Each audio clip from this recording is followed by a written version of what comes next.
मैं डॉक्टर रितेश कुमार पुनः एक नए डाटा के साथ उपस्थित हुआ हूँ।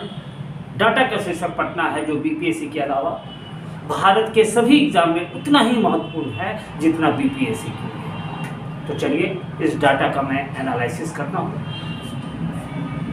पटना, जिसे प्राचीन काल में पुष्पपुर, पाटलिपुत्र और कुसुमपुर के नाम से जाना जाता है, लेकिन पटना का सबसे प्राचीन नाम क्या है तो कुसुमपुर है। यूनानी साहित्य में पटना को किस नाम से जाना जाता है तो पालीप्रोथा के नाम से जाना जाता है। और मध्यकालीन भारत में पटना को किस नाम से जाना जाता है तो अजीमाबाद के नाम से जाना जाता है। पटना का नामकरण अजीमाबाद किस शासक के द्वारा किया गया तो औरंगजेब के पौत्र अजीम के द्वारा पटना का नाम अजीमाबाद कर दिया गया।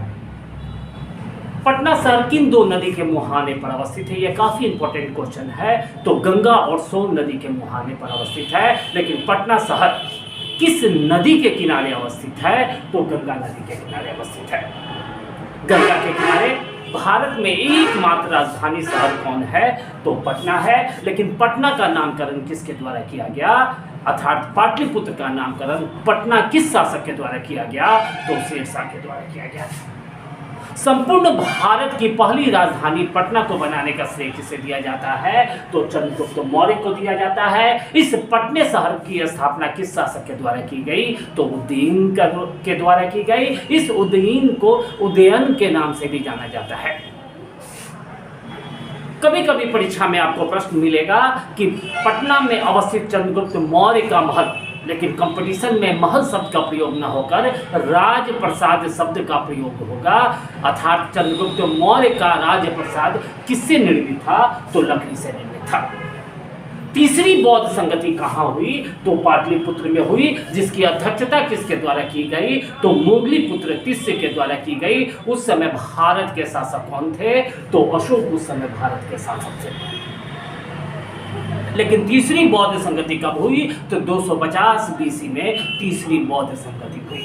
प्रथम जैन संगति कहाँ हुई तो पाटलिपुत्र में हुई, जिसकी अध्यक्षता किसके द्वारा की गई तो स्थूलभद्र के द्वारा की गई। लेकिन बहुत कम ऐसे छात्र हैं जिन्हें ये पता हो कि स्थूलभद्र के समय जो प्रथम जैन संगति हुई उस समय भारत का शासक कौन था तो चंद्रगुप्त मौर्य उस समय भारत का शासक था। पटना अवस्थित अगम कुआं का निर्माण किस शासक के द्वारा किया गया तो अशोक के द्वारा किया गया। लेकिन पाटलिपुत्र में अवस्थित भगवान बुद्ध के पद चिन्ह को नष्ट करने का श्रेय किस शासक को दिया जाता है तो शशांक को दिया जाता है। यह कहाँ का शासक था तो गौर का शासक था। लेकिन कभी कभी पुस्तक में गौर का उल्लेख न करके असम का भी उल्लेख मिलेगा।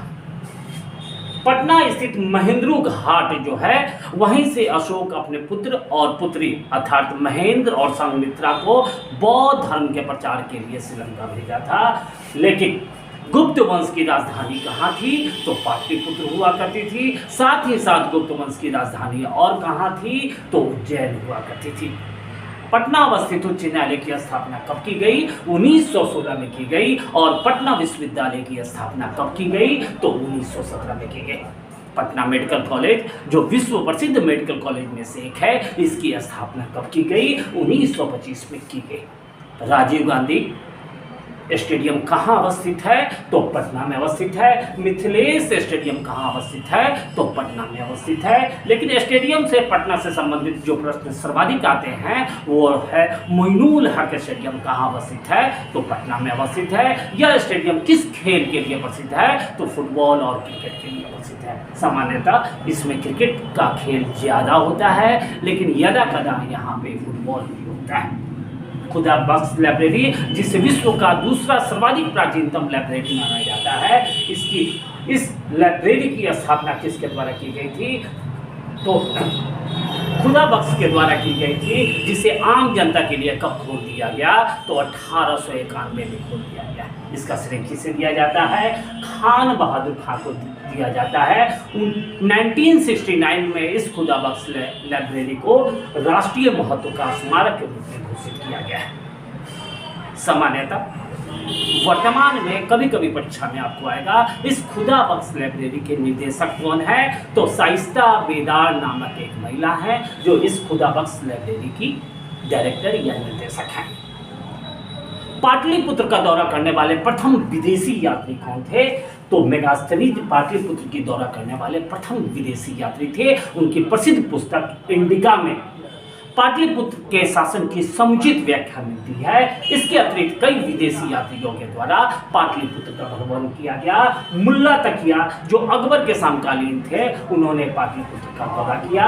मोहम्मद सादिक के द्वारा 1619 से 20 के बीच में पाटलिपुत्र का भ्रमण किया गया।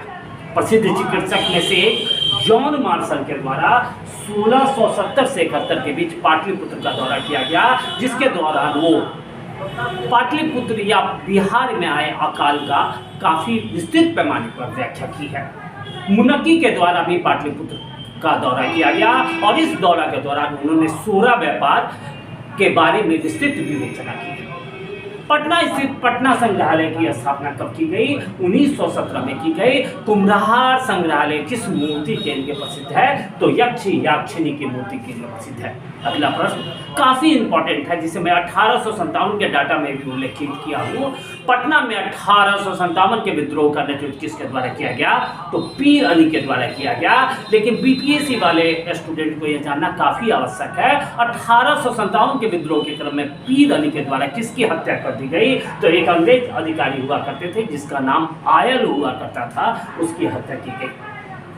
पटना में वहाबी आंदोलन का नेतृत्व किसके द्वारा किया गया? तो लियाकत अली के द्वारा पटना में वहाबी आंदोलन का नेतृत्व किया गया। लेकिन पटना को जैतूल हिंद की संज्ञा किस विदेशी यात्री के द्वारा दी गई? तो मुल्ला बहानी के द्वारा दी गई। इस जैतूल हिंद का शाब्दिक अर्थ क्या होता है? तो भारत का स्वर्ग को जैतूल हिंद से उन्होंने संबोधित किया है। इसका उल्लेख उन्होंने अपने किस पुस्तक में किया है? तो मिरात ए अहबल जहानामा नामक पुस्तक में उन्होंने पटना को किस संज्ञा से संबोधित किया है? तो जैतूल हिंद से संबोधित किया है।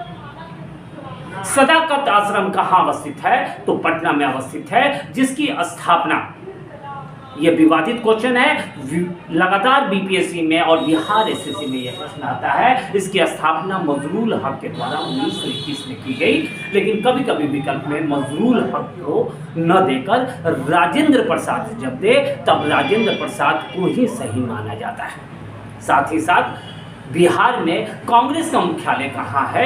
तो सदाकत आश्रम है। और देश के पहले राष्ट्रपति डॉक्टर राजेंद्र प्रसाद की मृत्यु कहाँ हुई थी? तो पटना के सदाकत आश्रम में। ठीक। आजादी के क्रम में रामकृष्ण सोसाइटी की स्थापना कहाँ की गई? तो पटना में की गई। इसकी स्थापना कब की गई? तो 1907-8 के मध्य में रामकृष्ण सोसाइटी की स्थापना ठाकुर रामदास के द्वारा की गई। कांग्रेस का एकमात्र अधिवेशन पटना में हुआ। यह अधिवेशन कब हुआ? तो 1912 में पटना के बांकीपुर के क्षेत्र में यह अधिवेशन हुआ, जिसकी अध्यक्षता किसके द्वारा की गई? रंगनाथ माधोलकर के द्वारा इसकी अध्यक्षता की गई। पटना सचिवालय कांड कब हुआ? यह बीपीएससी के लिए हाईली इंपॉर्टेंट क्वेश्चन है। पटना सचिवालय कांड कब घटित हुआ? तो 11 अगस्त 1942 हुआ, जिसके दौरान कितने व्यक्ति शहीद हुए? तो 7 व्यक्ति शहीद हुए। लेकिन पटना सचिवालय गोलीकांड के दौरान गोली चलाने का आदेश किस अधिकारी के द्वारा दिया गया? तो WG आर्थर के द्वारा गोली चलाने का आदेश दिया गया। इसके अतिरिक्त पटना कई विदेशी यात्रियों के द्वारा दौरा किया गया, जिनमें रॉल्फ फिच के द्वारा 1585 और 86 में पटना की यात्रा की गई। पीटर मुंडी के द्वारा 1632 में पटना की यात्रा की गई। ट्रेनियर के द्वारा 1585 से 86 के बीच पटना की यात्रा की गई। पटना अवस्थित संजय गांधी जैविक उद्यान, जिसकी स्थापना 1969 में की गई थी, वह किस जानवर के प्रजनन का सर्वश्रेष्ठ केंद्र है? तो गेंडा प्रजनन का वो सर्वश्रेष्ठ केंद्र है।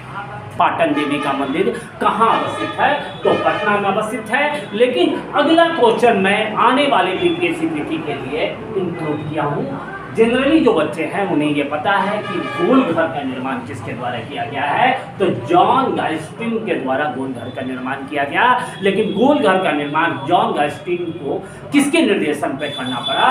तो वारेन हेस्टिंग्स के निर्देशन पे गोल घर का निर्माण किया गया। लेकिन इस गोल घर का निर्माण किस उद्देश्य के लिए किया गया था? तो अनाज भंडारण के लिए इस गोल घर का निर्माण किया गया। गोल घर का नींव कब पड़ा? तो 1784 में पड़ा और उसे पूर्ण रूप कब दे दिया गया? तो 1786 में गोलघर को पूर्ण रूप दे दिया गया। भारत में गांधी की सबसे ऊंची मूर्ति कहां अवस्थित है? तो पटना में अवस्थित है। इसे पटना के गांधी मैदान में स्थापित किया गया है। इसे स्थापित करने का श्रेय किस कंपनी को दिया जाता है? तो राम अवतार एंड कंपनी को दिया जाता है। अगला क्वेश्चन पुनः मैं बीपीएससी के लिए इंक्लूड किया हूं। संपूर्ण क्रांति का नारा किसके द्वारा दिया गया? तो जयप्रकाश नारायण के द्वारा दिया गया, जिनकी सबसे प्रसिद्ध पुस्तक प्रिजन डायरी है। इसके अतिरिक्त जयप्रकाश नारायण 1942 के आंदोलन के दौरान हजारीबाग के जेल से भागकर नेपाल की सरकार थी। उन्होंने यहाँ पर कांग्रेस के खिलाफ संपूर्ण क्रांति का आह्वान किया था। इस क्रम में उन्होंने संपूर्ण क्रांति आंदोलन की शुरुआत कब की थी? तो 5 जून 1974 को जयप्रकाश नारायण के द्वारा संपूर्ण क्रांति की शुरुआत कहाँ से की गई थी? तो पटना से की गई थी। देश का एकमात्र डॉल्फिन पार्क कहाँ अवस्थित है? तो पटना में अवस्थित है। साथ ही साथ पटना तारामंडल की स्थापना कब की गई थी? तो 1989 में पटना तारामंडल की स्थापना की गई थी। पटना में एक विश्व प्रसिद्ध गुरुद्वारा है जिसे पटना साहिब के नाम से भी जाना जाता है। यह काफ़ी ज़्यादा प्रसिद्ध है। लेकिन जाते जाते आते हैं तो आने दो, तूफान क्या ले जाएंगे। आते हैं तो आने दो, तूफान क्या ले जाएंगे। मैं तो जब डरता जब मेरे हौसले को ले जाएंगे। आज के लिए बस इतना ही। इस डाटा को ध्यानपूर्वक पढ़ें, ज़्यादा से ज़्यादा शेयर करें, सब्सक्राइब करें और अपने सुझाव को लगातार देते रहें। आज के लिए बस इतना ही। पुनः अगले डाटा के साथ मैं उपस्थित होगा।